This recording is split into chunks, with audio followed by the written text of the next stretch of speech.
আপনার কোনো একটা দোয়া কবুল হবে কিনা কিংবা কোনো ইচ্ছে পূরণ হবে কিনা এটা পুরোপুরি ডিপেন্ড করে আপনার বিশ্বাসের উপর। সেই ইচ্ছাটা বা দোয়ার উপরে আপনার কতটুকু বিশ্বাস আছে। আপনি কোনো একটা কিছু আল্লাহর কাছে চাইলেন কিন্তু আপনি বিশ্বাসই করতে পারলেন না যে এটা হবে, বা আপনার বিশ্বাসটা নড়বড়ে, এটা কখনোই পূরণ হবে না। এই ব্যাপারে একটা ছোট ঘটনা বলি। কোন একটা গ্রামে অনেক দিন যাবত বৃষ্টি আসছে না, ওই বছর কোনো বৃষ্টিই হয়নি। পুরো গ্রাম খরায় ভরে গিয়েছে। যে চাষিরা ছিল, কৃষকরা ছিল, তারা হাহাকার করছে বৃষ্টির জন্য, যেন বৃষ্টি আসে এবং তাদের চাষবাস চলতে পারে। তারা দোয়া করছে কিন্তু বৃষ্টি হচ্ছে না। তো একটা কৃষকারী ছোট মেয়ে এই বিষয়টা আগে জানতো না, পরে জানতে পারে এবং তার বাবাকে বলে যে চলো আজকে আমরা দুপুরের পরে আবার দোয়া করব।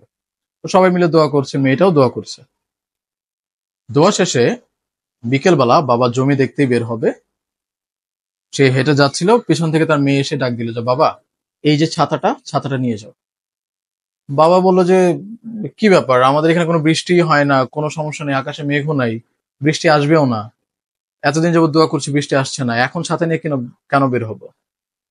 তখন সে মেয়েটা বলল যে তুমি ছাতাটা নিয়ে যাও, আজকে বৃষ্টি আসবে। এবং সত্যি সত্যি কিছুক্ষণ পর বাবা দেখলো যে আসলে বৃষ্টি চলে এসেছে।